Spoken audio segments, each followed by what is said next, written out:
മാന്യ പ്രേക്ഷകർക്ക് എൻ്റെ പ്രണാമം. യഥാർത്ഥത്തിൽ മാനേജ്മെന്റ് സിസ്റ്റം എന്ന് പറയുന്നത് ഞാൻ പണ്ട് പറഞ്ഞിട്ടുണ്ട്, ഇടയ്ക്കിപ്പോഴും പറയാറുണ്ട്. മനഹ എന്ന വാക്കിൽ നിന്നാണ്, സംസ്കൃതത്തിലെ മനഹ എന്ന വാക്കിൽ നിന്നാണ് മൻ എന്ന വാക്കുണ്ടായത്, ഹിന്ദിയിലെ മൻ വാക്കുണ്ടായത്. ആ മനഹ എന്ന വാക്കിൽ നിന്ന് തന്നെയല്ലേ ഇംഗ്ലീഷിലെ മാൻ എന്ന വാക്കുണ്ടാവാൻ സാധ്യത?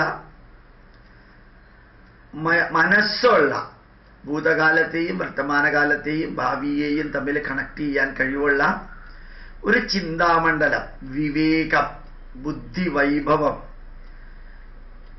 ഇങ്ങനെയുള്ളൊരു കപ്പാസിറ്റിയുള്ള പ്രതിഭാസത്തെയാണ് നമ്മൾ മനസ്സെന്ന് ഇടയ്ക്ക് പറയാറുള്ളത്. കാരണം ബുദ്ധിയും വിവേകവും ചിന്തയും ഉറങ്ങുന്ന സമയത്ത് ആ വ്യക്തിയിൽ കാര്യമായിട്ടില്ല. ഉറങ്ങുന്ന സമയത്ത് മനസ്സ് ഉറങ്ങുന്നത് കൊണ്ടാണ് സംഭവിക്കുന്നത്.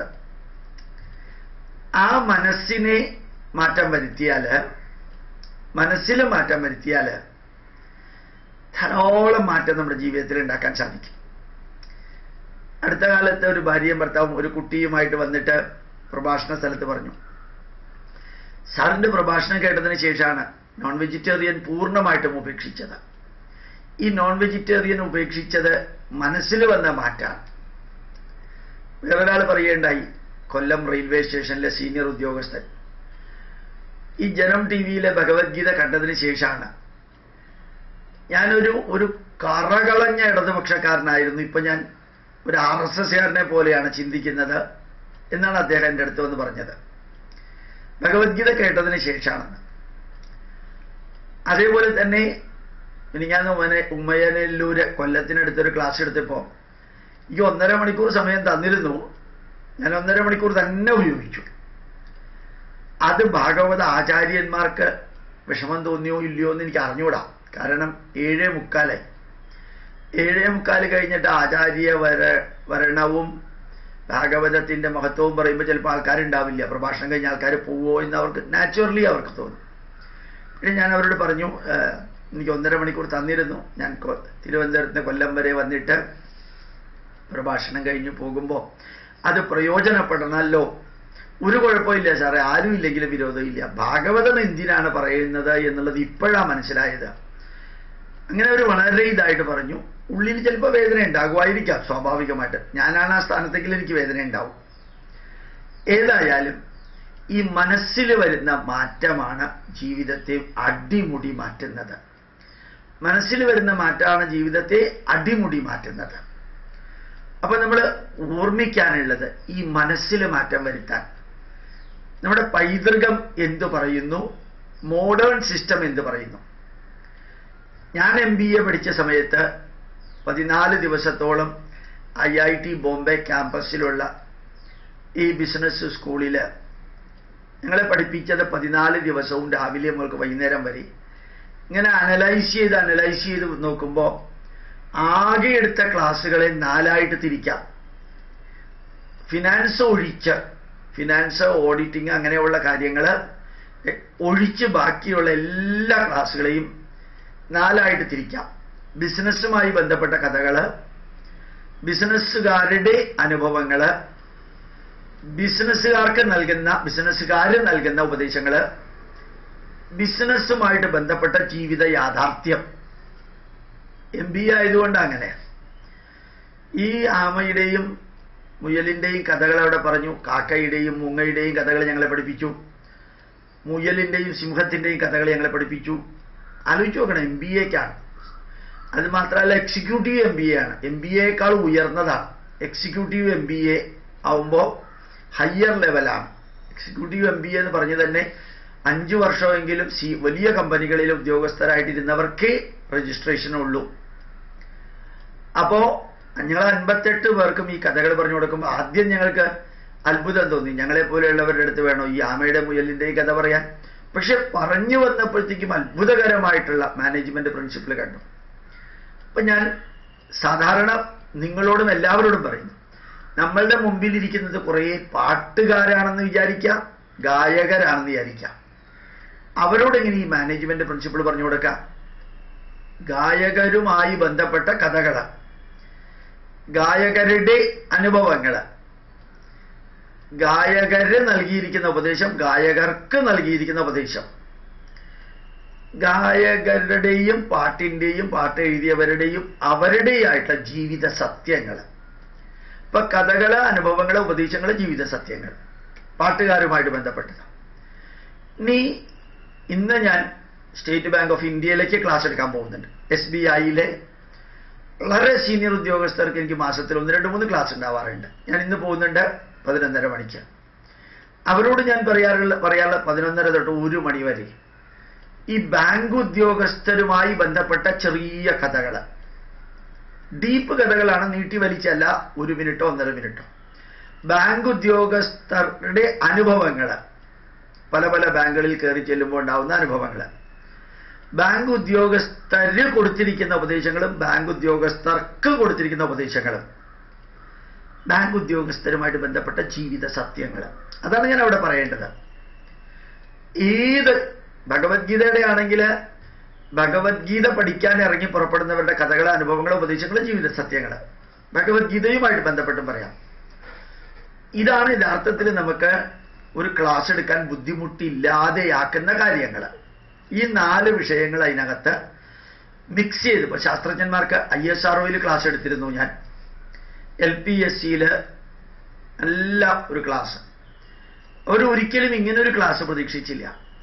ഇപ്പൊ ശാസ്ത്രജ്ഞന്മാരുടെ അനുഭവങ്ങൾ, ശാസ്ത്രജ്ഞന്മാരുടെ ഉപദേശങ്ങൾ, ശാസ്ത്രജ്ഞന്മാരുമായി ബന്ധപ്പെട്ട ശരിക്കും കഥകളല്ല, കഥകളെ പോലെയുള്ള ചരിതങ്ങൾ, പിന്നെ ശാസ്ത്രജ്ഞന്മാരുടെ ജീവിത സത്യം, ആൽബർട്ട് ഐൻസ്റ്റീനെയും അതുപോലെ റോബർട്ട് ഹോയിലും അലക്സാണ്ടർ ഫ്ലെമിംഗ്, ഇവരുടെയൊക്കെ ലാബറട്ടറിയിലേക്ക് പോകാൻ എനിക്ക് ഭാഗ്യം കിട്ടിയിട്ടുണ്ട്.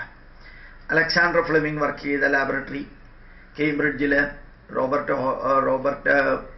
ബോയിൽസ്ലോയുടെ അവരെ കണ്ടു, കോപ്പർനിക്കസിന്റെ റൂം കണ്ടു, സർ ഐസക് ന്യൂട്ടന്റെ റൂം കണ്ടു. അതേപോലെ തന്നെ ഇവരുടെ എല്ലാവരുടെ റൂമിൽ ചെന്ന് അവർ കിടന്നിരുന്ന കട്ടിൽ വരെ കാണാൻ ഇപ്പോഴും അതേപോലെ വെച്ചിട്ടുണ്ട് കേംബ്രിഡ്ജ് യൂണിവേഴ്സിറ്റിയിൽ. 2 പ്രാവശ്യം പോയിരുന്നു. ഇത് കാണാൻ സാധിച്ചത് വലിയൊരു ഭാഗ്യമായിട്ട് കണക്കാക്കാറുണ്ട്. ഞാൻ പറഞ്ഞു വന്നത്, ആ ശാസ്ത്രജ്ഞന്മാരുമായിട്ട് ബന്ധപ്പെട്ടവരുടെ അനുഭവങ്ങൾ പറഞ്ഞു എന്ന് വിചാരിക്കുക, കഥകൾ പറഞ്ഞു എന്ന് വിചാരിക്കുക, ഉപദേശങ്ങൾ പറഞ്ഞു വിചാരിക്കുക. അതാണ് നമുക്ക് ഇന്നത്തെ കാലഘട്ടത്തിൽ മനസ്സിൽ മാറ്റം വരുത്താൻ ഏറ്റവും എളുപ്പം. ഇനി തിരിച്ച് നമ്മൾ നമ്മുടെ പൈതൃകത്തിലേക്ക് ഒന്ന് വന്നു വിചാരിക്കാം. നമ്മൾ ഈ 18 പുരാണങ്ങളും 18 ഉപപുരാണങ്ങളും കഥകളല്ലേ? എന്തിനാ ഈ കഥകൾ പറഞ്ഞിരിക്കുന്നത്? വ്യത്യസ്ത തരത്തിലുള്ള മനുഷ്യരുടെ കഥകൾ. എന്നിട്ട് 2ാമത്തെ ലെവലിലേക്ക് പോയി വിചാരിച്ചാൽ മഹാഭാരതം, അതിലേതാണ്ട് 60,000 ശ്ലോകങ്ങൾ പക്ഷിമൃഗാദികളുടെ കഥകളും 65,000 ശ്ലോകങ്ങൾ പാണ്ഡവരെ, കൗരവരെ, അവരുമായി ബന്ധപ്പെട്ട ആയിരക്കണക്കിന് വ്യക്തികളുള്ളതിൽ പ്രധാനപ്പെട്ട 20 പേരുടെ ജീവിതാനുഭവങ്ങളുമാണ് മഹാഭാരതം. 3ാമത്തെ ലെവലിൽ നോക്കുക രാമായണം. അവിടെ കഥകളില്ല, 24,000 ശ്ലോകത്തിലൂടെ ശ്രീരാമനുമായി ബന്ധപ്പെട്ട 20 വ്യക്തികളുടെ ജീവിതാനുഭവങ്ങൾ. 4ാമത്തെ ലെവലിൽ പോയി വിചാരിക്കാം, 4ാമത്തെ ലെവൽ പറഞ്ഞ മഹാഭാരതം എന്ന് പറയുന്ന 2ന്റെ മിക്സ് ആണെങ്കിൽ വീണ്ടും 3ാമത്തെ ലെവൽ തന്നെയാണ്. അതിന് ഉപദേശങ്ങൾ മാത്രമേ ഉള്ളൂ. വേദത്തിൽ ജീവിത സത്യങ്ങളാണ് ഉപനിഷത്തിലുള്ളത്. അപ്പൊ നമ്മളുടെ ഒരു ഗ്രന്ഥത്തിനകത്ത് 4ആയിട്ട് മാനേജ്മെന്റ് തിരിച്ചിട്ടുണ്ട് എന്നുള്ളത് അവിടെ ഇരിക്കട്ടെ. എന്താ അങ്ങനെ പറയാൻ കാരണം അറിയോ? ഇപ്പൊ പുരാണത്തിലെ ഒരു കഥ എടുത്താൽ ഈ കഥാപാത്രങ്ങൾ തമ്മിൽ ഉപദേശം കൊടുക്കുന്നുണ്ട്, കഥാപാത്രങ്ങൾ ജീവിത സത്യത്തെക്കുറിച്ച് വിവരിക്കുന്നുണ്ട്, കഥാപാത്രങ്ങളുടെ അനുഭവം നമുക്ക് കേട്ടും കണ്ടും മനസ്സിലാക്കാൻ സാധിക്കും. പിന്നെ അത് കഥയുമാണ്.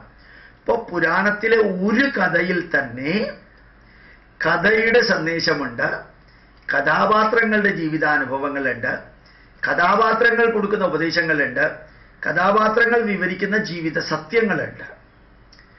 മഹാഭാരതത്തിലേക്ക് വന്നു കഴിഞ്ഞാൽ കഥയുമുണ്ട്, അനുഭവവുമുണ്ട്. ഈ കഥയുടെ സന്ദേശമുണ്ട്, കഥയിലെ കഥാപാത്രങ്ങൾ മഹാഭാരതത്തിൽ നൽകുന്ന ജീവിതാനുഭവങ്ങളുണ്ട്, കഥാപാത്രങ്ങൾ മഹാഭാരതത്തിൽ നൽകുന്ന ഉപദേശങ്ങളുണ്ട്, ജീവിത സത്യങ്ങളുണ്ട്. ഇനി പാണ്ഡവരിലും കൗരവരിലും പ്രധാനപ്പെട്ടവരുടെ ജീവിതാനുഭവങ്ങളിലൂടെ അവർ പറയുന്ന കഥകളുണ്ട്. അവരാണ് യഥാർത്ഥത്തിൽ 60,000 ശ്ലോകങ്ങൾ കഥകളായിട്ട് പറയുന്നത്. അപ്പൊ അനുഭവങ്ങൾക്ക് വിധേയരായ വ്യക്തികൾ പറയുന്ന കഥകള്, ഉപദേശങ്ങള്, ജീവിത സത്യങ്ങൾ. രാമായണത്തിൽ നോക്കുക, രാമായണത്തിൽ കഥകളില്ല, അത് ഉറപ്പാണ്. പക്ഷെ അതില് ഇവരുടെയൊക്കെ ജീവിതാനുഭവം ഉണ്ട്, അവർ കൊടുക്കുന്ന ഉപദേശമുണ്ട്, അവർ പറയുന്ന ജീവിത സത്യമുണ്ട്. അപ്പൊ ഒന്നിനകത്ത് പലതുമുണ്ട്. പുഷ്പേ പുഷ്പോൽപത്തി സ്ത്രൂയത്തെ എന്നുവെച്ച ദൃശ്യതേ ബാലേ തവ മുഖാംബോജേ നേത്രവന്ധി വരദ്വയം എന്ന് കാളിദാസൻ പറഞ്ഞിട്ടുണ്ട്. പുഷ്പേ പുഷ്പോൽപത്തി, ഒരു പുഷ്പത്തിനകത്ത് വേറൊരു പൂ ഉണ്ടായത്. അത് കേട്ടിട്ടുണ്ട് കണ്ടിട്ടില്ല എന്നാ കാളിദാസൻ വെള്ളമൊടിച്ച് കിടക്കുമ്പോൾ പറഞ്ഞത്. ഒരു പൂവിനകത്ത് വേറൊരു പൂവ്. ബാലേ തവ മുഖാംബോജേ, അല്ലയോ പെൺകുട്ടി, ഒരു പെൺകുട്ടിയെ വേശ്യാലയത്തിലാണെന്ന് പറയുന്നത് കേട്ടിട്ടുണ്ട്, എനിക്ക് നേരിട്ട് പോയിട്ട് കണ്ടിട്ട് അനുഭവമില്ല. കാളിദാസൻ പറയാണ്, ബാലേ അല്ലയോ പെൺകുട്ടി, തവ മുഖാംബോജെ, നിന്റെ മുഖമാകുന്ന താമരപ്പൂവില് നേത്രവന്തി വരദ്വയം, കരിങ്കൂവള പുഷ്പങ്ങളാകുന്ന രണ്ട് പൂക്കളില്ലേ, അപ്പൊ താമരയില് രണ്ട് കരിങ്കൂവള പുഷ്പങ്ങള് എന്ന് കാളിദാസൻ മദ്യത്തിന്റെ ലഹരിയിൽ മയങ്ങിക്കിടക്കുമ്പോഴും കവിതാരൂപത്തിൽ പറഞ്ഞു എന്ന് പറഞ്ഞിട്ട്. ഇവിടെ തിരിച്ച് രാമായണത്തിലേക്ക് വരികയാണെങ്കിൽ രാമായണത്തിലെ അനുഭവങ്ങളിൽ നിന്ന് വിവരിക്കുന്ന ഉപദേശങ്ങളും ജീവിത സത്യങ്ങളും, 3 കാര്യങ്ങളുണ്ട്. വേദത്തിൽ കിടക്കുകയാണെങ്കിൽ കഥകളില്ല, വ്യക്തിയധിഷ്ഠിത അനുഭവങ്ങളില്ല, ഉപദേശങ്ങൾ മാത്രമാണ്. ജീവിത സത്യങ്ങളും ഉപദേശങ്ങളുമാണ്. ഉപനിഷത്തിൽ ജീവിത സത്യങ്ങൾ മാത്രമേ ഉള്ളൂ. അപ്പൊ നമ്മളുടെ ഗ്രന്ഥങ്ങൾ എത്ര ഭംഗിയായിട്ടാണ് മാനേജ്മെന്റ് പ്രിൻസിപ്പിളിൽ ക്ലാസിഫൈ ചെയ്തിരിക്കുന്നത്. ഇപ്പൊ ഞാൻ പറഞ്ഞത് നിങ്ങളെല്ലാവരെയും പറഞ്ഞ് കേൾപ്പിക്കണം, പഠിപ്പിക്കണം, ധന്യമായിട്ട് ഇത് മറ്റുള്ളവരെ അറിയിക്കണം. അഭിമാനത്തോടുകൂടി ഭാരതീയനാണെന്ന് പറയാൻ ഹിന്ദുവിനും ക്രിസ്ത്യാനിക്കും മുസൽമാനും സാധിക്കണം. അഭിമാനത്തോടുകൂടി ഹിന്ദുവാണെന്ന് പറയാൻ ഓരോ ഹിന്ദുവിനും സാധിക്കണം. ഈ ഭാരതത്തിന്റെ ഇപ്പൊ ഞാൻ പറഞ്ഞ പൈതൃകം ഭാരതത്തിലെ 127.5 കോടി ജനതയുടെയും പൈതൃകമാണെന്ന് നമ്മൾ അഭിമാനത്തോടുകൂടി പറയുകയാണെങ്കിൽ ബാക്കിയുള്ളവരും അത് ചെയ്യും, ഉറപ്പാണ്. അങ്ങനെ നമുക്ക് ചെയ്യാൻ സാധിക്കട്ടെ. പ്രണാമം, നമസ്കാരം.